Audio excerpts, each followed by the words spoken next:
வணக்கங்க. நேத்து காத்தால டெல்லியில ஒரு பெரிய இன்சிடென்ட் நடந்துருச்சு. இத வந்து மெர்சல் அப்படின்னு சொல்லலாம். இல்லை ஆங்கிலத்தில ஸ்டாம்பீட் அப்படின்னு சொல்லலாம். இது வந்து new Delhi station platform number 14, 15, 16க்குள்ள நடந்தது. 12, 13 கூட அஃபெக்ட் ஆச்சுன்னு சொல்றாங்க. இதில எவ்வளோ இறந்தாங்கன்னு சரியா சொல்லல.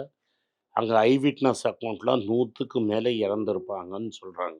அஃபிஷியலா கவர்மெண்ட் சொல்றது 18. பல 100 பேருக்கு மேல அட்மிட் பண்ணியிருக்காங்க. அதுல இன்னும் எவ்வளோ பேர் இறந்து போவாங்கன்னு தெரியல. இதுல லேடீஸ் அண்ட் சில்ட்ரன் கூட செத்து போயிருக்காங்க. அதுவரைக்கும் கவர்மெண்ட்டோட அஃபிஷியல் ரெக்கார்டு படியே 5 குழந்தைங்க இறந்திருக்காங்க. இவங்க 10 வயசுக்கு கம்மி. இது வந்து எங்க நடந்தது? எதனால நடந்தது? அப்படின்னு நம்மளுக்கு தெரிஞ்ச டேட்டாவ நம்ம குடுக்கலாம். பிரயாக்ராஜ் அதாவது அலகாபாத் அப்படிங்கிற முன்னாடி இருந்த ஊரு. இவங்க பிரயாக்ராஜ்ன்னு மாத்தியிருக்காங்க. இந்த பிரயாக்ராஜ்ல மஹாகும்ப் அப்படிங்கிற ஃபெஸ்டிவல் நடந்துட்டுருக்கு. அதுக்கு கூட்டம் சாராசாரியா போயிட்டுருக்கு. அத வந்து ஒரு பெரிய ஈவென்ட்டா நல்ல இன்ஃப்ராஸ்ட்ரக்சர்லாம் வச்சு நல்லா பண்ணியிருக்கோம் அப்படின்னு கவர்மெண்ட் மார்க்கெட் பண்ணியிருக்கு. 3 ஹவர்ல 2600 டிக்கெட் வித்துருக்கு. என்ன ஆயிடுச்சுன்னா, 16வது ஸ்டேஷன்ல பிரயாக்ராஜ் ஸ்பெஷல் அப்படின்னு ஒரு ட்ரெயின் வந்துட்டுருக்கு. 300 பிளாட்ஃபார்ம் 14வது பிளாட்ஃபார்ம்ல பிரயாக்ராஜ் எக்ஸ்பிரஸ்ன்னு ஒரு ட்ரெயின் போயிட்டுருக்கு. இந்த அனௌன்ஸ்மெண்ட் பண்றச்ச மாத்தி அனௌன்ஸ் பண்ணிட்டாங்க. ஸோ 16வது பிளாட்ஃபார்ம்ல புதுசா ட்ரெயின் வருதுன்னு எல்லாரும் இந்த பக்கம் ஓடியிருக்காங்க ஒரே சமயத்தில். அந்த ஓடவே மேல இந்த ஃபுட் பிரிட்ஜ் வந்து ரொம்ப நேரோவா இருந்திருக்கு. அதனால கூட்டம் ஒண்ணு மேல ஒண்ணு விழுந்திருக்காங்க. ஒண்ணு மேல ஒண்ணு விழுந்த அப்புறம் தடுக்கி பிரிட்ஜில கீழ விழுந்தோன்னே, அவங்க மேல கால வச்சு மிதிச்சிருக்காங்க. இப்படி தான் மக்கள் இறந்திருக்காங்க. அதாவது மூச்சு விட முடியாம திணறி, அப்டமன், செஸ்ட் இந்த இடத்துல மிதி வாங்கி செத்துருக்காங்க. ஒரு 7 வயசு குழந்தை மேல ஒரு அயர்ன் ராடு மேல விழுந்து, அந்த குழந்தை இறந்துருச்சு. இதுல வந்து கிளியரா வந்து நீங்க அந்த ஐ விட்னஸோட டேப்பெல்லாம் இருக்கு. வீடியோலாம் இருக்கு. இந்த வீடியோல பார்த்தீங்கன்னா, உங்களுக்கு என்ன தெரியும்னா, ரயில்வே புரொடெக்ஷன் ஃபோர்ஸ் அப்படிங்கிறவங்க கண்ட்ரோல் பண்ணணும். இது மாரி நீங்க இந்தியாலேருந்து எல்லாரையும் கூப்பிட்டு, டெல்லி வழியா போலான்னு சொல்லி கூப்பிட்டுட்டு, அங்க ரயில்வே புரொடெக்ஷன் ஃபோர்ஸே இல்லாம நீங்க பண்ணியிருக்கிறீங்க. அந்த இன்சிடென்ட்டுக்கு முன்னாடி 2 நிமிஷத்துக்கு முன்னாடி எடுத்த வீடியோவ நான் போடுறேன். உங்களுக்கு எங்கேயாவது ரயில்வே புரொடெக்ஷன் ஃபோர்ஸ் தெரிஞ்சதுன்னா, நீங்களே பார்த்துக்கங்க.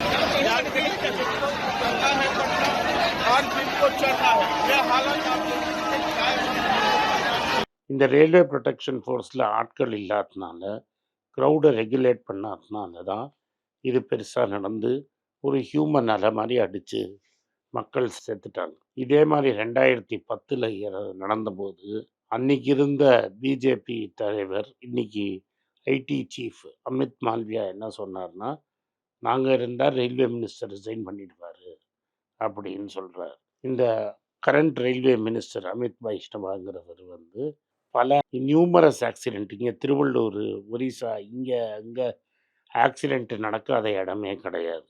என்னைக்கு இவங்க ரயில்வே பட்ஜெட்டை தனியா பிரிச்சு பேசாம ஆரம்பிச்சாங்களோ, மக்களால கணக்கு கேட்க முடியல. ரயில்வேஸுக்கு என்ன செலவாகுது?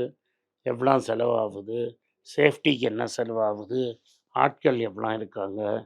ரயில்வே போலீஸ் ஃபோர்ஸ் இருக்கிறாங்களா? இது எதையுமே நம்மளால மானிட்டர் பண்ண முடியுது. முதல்ல இது மாரி செய்தி வந்தபோது, ஆளும் கட்சிங்க சேர்ந்தவங்க, இது மாரி ஸ்டாம்பீடே நடக்கல அப்படின்ட்டாங்க. அப்புறம் ஸ்டாம்பீடே நடக்கலன்னு அப்புறம், அடுத்தது மக்களே தப்பு பண்ணிட்டாங்கன்ட்டாங்க. ஆக மொத்தம் நம்மளுக்கு என்ன தெரிய வருதுன்னா, இவங்க இந்த மகா கும்ப வந்து பிரச்சாரத்துக்காக யூஸ் பண்ணாங்களே தவிர, இதனால அங்க சரியா அரேஞ்ச்மெண்ட் பண்ணல. இது தெளிவா தெரியுது. எனக்கு தெரிஞ்ச ஒரு வயசான கப்புல் போயிட்டு வந்தவங்க 7, 8 கிலோமீட்டர் எல்லாரையும் நடக்க விட்டாங்க அப்படிங்கிறத அவர் சொல்றாரு. இவங்க மார்க்கெட்டிங் பண்ணது விஐபி காட் எப்படி இருக்கு? சாதாரண மனுஷன் குடிச்சா எப்படி இருக்கு? அப்படிங்கிறத நீங்களே பாருங்க.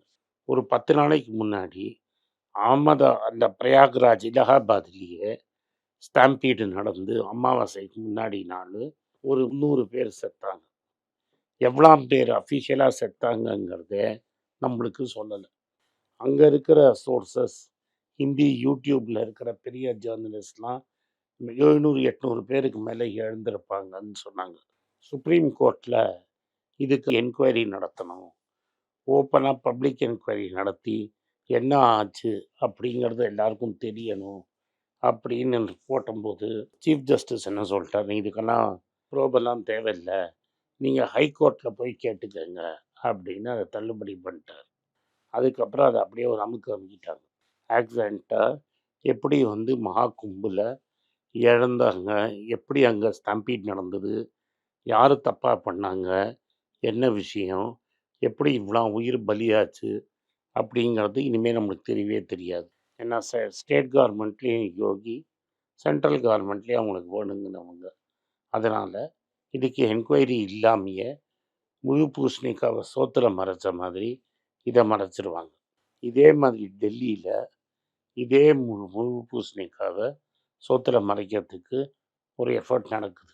அதாவது என்ன நடக்கலை அப்படின்னு.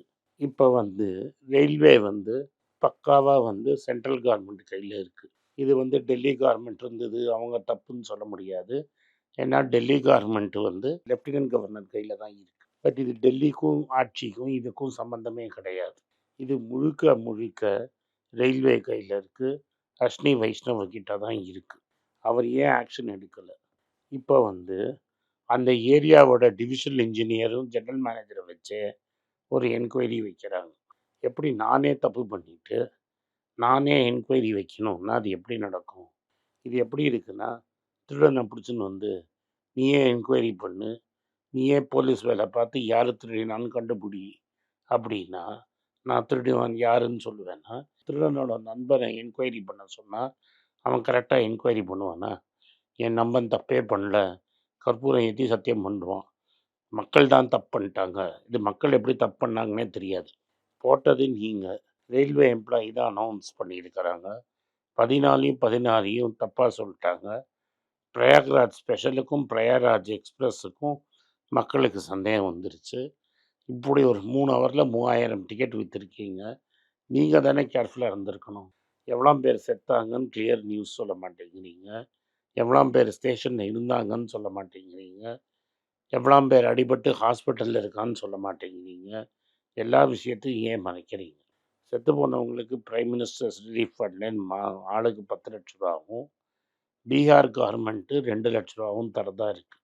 ஏன்னா இறந்தவங்க முக்கால்வாசி பேர் பீகார் மக்களை சேர்ந்தவங்க. அதே மாதிரி பல ட்ரெயின்கள் புவனேஸ்வருக்கு போக வேண்டிய ராஜஸ்தான் எக்ஸ்பிரஸ் இது எல்லாமே பல ஹவர் டிலே ஆகிருக்கு. இதுக்கு ஒரு கம்ப்ளீட்டாக ஒரு என்கொயரி வச்சு யார் தப்பு அப்படின்னு பார்க்கணும். அரியலூர் பக்கத்தில் ஒரு ட்ராஜடி நடந்தபோது லால் பகதூர் சாஸ்திரி ரிசைன் பண்ணிட்டு போயிட்டார். அதே மாதிரி ஒரு பெரிய ட்ரெயின் ஆக்சிடெண்ட் நடந்தபோது ஜோதிராதித்ய சிந்தியா பொறுப்பு ஏற்றுக்கிட்டு ரயில்வே மினிஸ்டர்லேருந்து ரிசைன் பண்ணிட்டு போயிட்டார். இது ஒரு ஆக்சிடெண்ட் நடக்கல, 2 ஆக்சிடெண்ட் நடக்கல, 3 ஆக்சிடெண்ட் நடக்குது.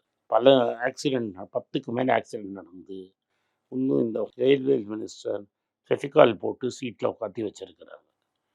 இவ்வளோ தூரம் நடந்த அப்புறமும் பிரதமர் தார்மீக பொறுப்பு எடுத்த மறுக்கிறார். எந்த மினிஸ்டர் மேலேயும் யூபியில் ஆக்ஷன் இல்லை, ரயில்வே மினிஸ்டர் மேலே ஆக்ஷன் இல்லை, எந்த அஃபீஷியலையும் சஸ்பெண்ட் பண்ணலை. அஃபீஷியலாக கவர்மெண்ட் கணக்குப்படி 350 பேர் இறந்துட்டாங்க. அன்அஃபீஷியலாக டோட்டலாக அங்கே 1500ம் இங்கே 300ம் 1700லேருந்து 1800 பேர் இறந்துட்டாங்கங்கிறாங்க. அதை கூட டினை பண்ண மாட்டேங்கிறாங்க கவர்மெண்ட். உண்மை என்ன? எவ்வளோ பேர் இழந்தாங்க? யார் ரெஸ்பான்சிபிள்? எவ்வளோ இது யாரோட ஃபெயிலியர்? அவங்களுக்கு என்ன பனிஷ்மெண்ட் கொடுத்தீங்க? ஒன்றுமே வரல. எதை கேட்டாலும் வேறு ஏதோ ஒரு விஷயத்தை சொல்லி முழு பூசணிக்காக சோத்தில் மறைக்கிறீங்க. நன்றி, வணக்கம். வணக்கம். இது ஆனந்த் ஸ்ரீனிவாசன். இது என்னோடய பர்சனல் சேனல். மணி பேச்சுக்கு தனியாக ஒரு சேனல் இருக்குது, அது டெலிகிராஃப் சேனல். இது என்னோடய பர்சனல் சேனல். நான் என்ன நினைக்கிறேன், நான் தத்துவ பேச்சை பற்றி என்ன பேசுகிறேன், நான் பொருளாதாரத்தை பற்றி என்ன நினைக்கிறேன், ஜென்ரல் பொருளாதாரத்தை பற்றி நினைக்கிறேன், என் ஐடியாலஜியை பற்றி நான் என்ன நினைக்கிறேன், என்னோடய ஃபிலாசபி, என்னோடய நம்பிக்கை, ரமண மகரிஷி, சார்லி மங்கர் பற்றிலாம் என்ன நினைக்கிறேன்னு இதில் பேசுவேன். இதில் வீடியோ அப்டேட் அப்பப்போ வரும். நீங்கள் சப்ஸ்கிரைப் பண்ணிங்கன்னா என்ன நீங்கள் பர்சனலாக ஃபாலோ பண்ணுறீங்க. இது மணி பேச்சு இல்லை, இது இன்வெஸ்ட்மெண்ட் இல்லை.